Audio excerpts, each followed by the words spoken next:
जिस जगह पर रहकर आपके बाप दादाओं ने इज्जत कमाई हो, पैसा कमाया हो और रोटी रोजगार कमाया हो, क्या उस जगह को कभी आप बदनाम करने की सोच सकते हैं? क्या आरोप लगा सकते हैं? लेकिन मैं आपको आज एक ऐसे ही औलाद के बारे में बताना जा रहा हूं, जिसने अपने बाप दादाओं पर, पुरखों पर आरोप लगा दिया है, उन पर सवाल खड़ा कर दिया है, उनकी राजनीति पर सवाल खड़ा कर दिया है। मैं बात करने जा रहा हूं ज्योतिराज सिंधिया की। इनका एक वीडियो सामने आया है जिसमें ये कहते दिख रहे हैं कि 2014 से पहले करप्शन होता था, भ्रष्टाचार होता था। नमस्कार, अस्सलाम वालेकुम, मेरा नाम है नदीम खान और आप देखना शुरू कर चुके हैं देसी बातें सिर्फ इंडियन पत्रिका पर। पूरी उम्र इनके पिताजी उसी पार्टी में रहकर सांसद और मंत्री बनकर क्या कर रहे थे? भ्रष्टाचार कर रहे थे या फिर रोजगार और देश का कल्याण कर रहे थे? माधवराज सिंधिया प्रगति कर रहे थे या फिर भ्रष्टाचार कर रहे थे? ये सवाल है। अब ये खुद सिंधिया पुत्र ज्योतिराज सिंधिया, इनकी पूरी उम्र अगर कह लें, आधे ज्यादा उम्र इनकी यूएपीए में निकल गई। उसी सरकार में ये मंत्री भी बने रहे लगातार और प्रगति करते रहे। तो अब सवाल यहां पर फिर से खड़ा हो रहा है कि पिताजी ने, बाप दादाओं ने जो यूएपीए गवर्नमेंट में रहकर प्रगति की, वो प्रगति थी या भ्रष्टाचार था? और क्या क्या कहा है, सुने इस वीडियो में। और शायद राहुल जी का संदर्भ उस विषय पर होगा कि 2014 के पहले एक देश था जहां प्रगति नहीं होती थी, विकास नहीं होता था, केवल भ्रष्टाचार होता था और इकोनॉमिक मिसमैनेजमेंट। तो सवाल अब यही है कि इतने सालों तक, 2020 तक ये क्या कर रहे थे कांग्रेस के अंदर, यूएपीए के अंदर? क्या मुख्यमंत्री बनने का सपना देख रहे थे और मुख्यमंत्री ना बन पाने की वजह से भाजपा में शामिल हो गए और अब उद्यान मंत्री बनकर मौज काट रहे हैं? यूएपीए में लगातार ये बने रहे, कितने साल तक इनके बाप दादा रहे और अब ये अपने बाप दादाओं पर भी इल्जाम लगा रहे हैं कि यूएपीए गवर्नमेंट में भ्रष्टाचार होता था। तो इसका मतलब तो ये भी हुआ कि ज्योतिराज सिंधिया के पिता दादा जो भी कांग्रेस में रहे हैं, उन सब ने करप्शन किया है, वो सब भ्रष्टाचारी हैं। वो सब भ्रष्टाचार के आरोप में अब उनके ऊपर जांच होनी चाहिए और इनके ऊपर खुद भी होनी चाहिए, क्योंकि 2020 तक के ये खुद यूएपीए में मंत्री रहे हैं। और अगर ये यूएपीए में मंत्री रहे हैं और भ्रष्टाचार इन्होंने भी किए हैं, तो इनको खुद को पहले जवाब देना चाहिए कि क्या इनका गिरेबान साफ है, फिर ये आरोप लगाएं कि क्या हुआ है और क्या हो रहा है। मगर कहते हैं ना कि अंधभक्ति में इतना लीन हो गए हैं कि अपने बाप दादाओं पर ही इल्जाम और एक क्वेश्चन मार्क खड़ा कर रहे हैं कि यूपीए के सरकारों में इनके बाप दादा जो मंत्री रहे, उन्होंने करप्शन किया है। 2020 तक ये खुद बने रहे हैं। सवाल यही है। चलते हैं इसी बात में दूसरी खबर की तरफ। कल हमारे प्रधानमंत्री ने स्टैचू ऑफ इक्वालिटी का, आपने देखा था भैया, उद्घाटन कर दिया। लेकिन इस स्टैचू ऑफ इक्वालिटी बना कहां पर है, किसने बनाया है? सवाल अब ये पूछा जा रहा है। तो हम आपको बताने जा रहे हैं, इसे बहुत बड़ा खुलासा करने जा रहे हैं कि इस स्टैचू को चीन में बनाया गया है और फिर उसके बाद भारत लाया गया।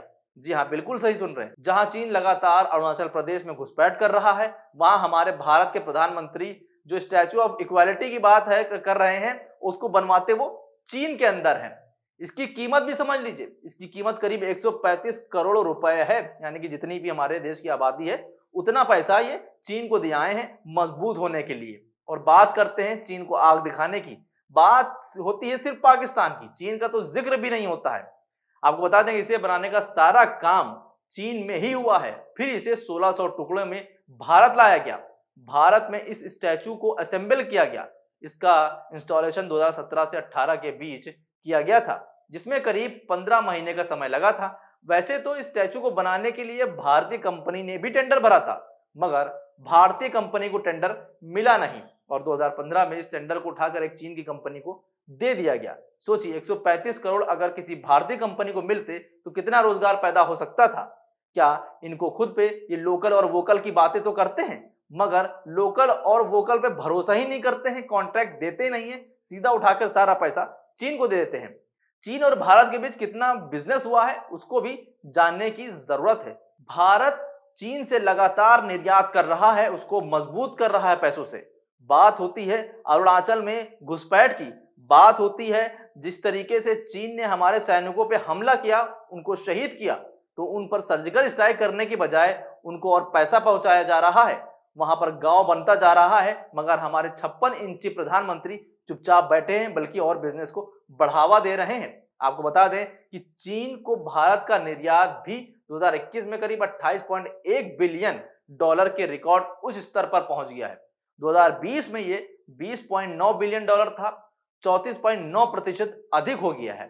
2021 में चीन को निर्यात 2019 की तुलना में करीब 56% बढ़ गया है। यानी कि 2019, 2020 और अब 2021 लगातार 3 सालों से बिजनेस बढ़ता ही जा रहा है चीन से। और यहाँ चीन के प्रोडक्ट पे जब पाबंदी की बात आती है तो पाबंदी किस पे लगाई जाती है? पबजी पर, टिकटॉक पर, शेयरिट पे, इन पे पाबंदी लगा के एक सर्जिकल स्ट्राइक कर दी गई थी। बड़ा बखान किया गया कि भैया चीन पर सर्जिकल स्ट्राइक हो गई, उसके ऐप पर पाबंदी लगा दी गई, मगर बिजनेस कितना कर लिया गया ये नहीं बताया जा रहा है। लगातार चीन घुसपैठ कर रहा है अरुणाचल प्रदेश में, हमारे नागरिकों को अगवा करके ले जाता है और हमारे 56 इंची प्रधानमंत्री चुप्पी साधे रहते हैं।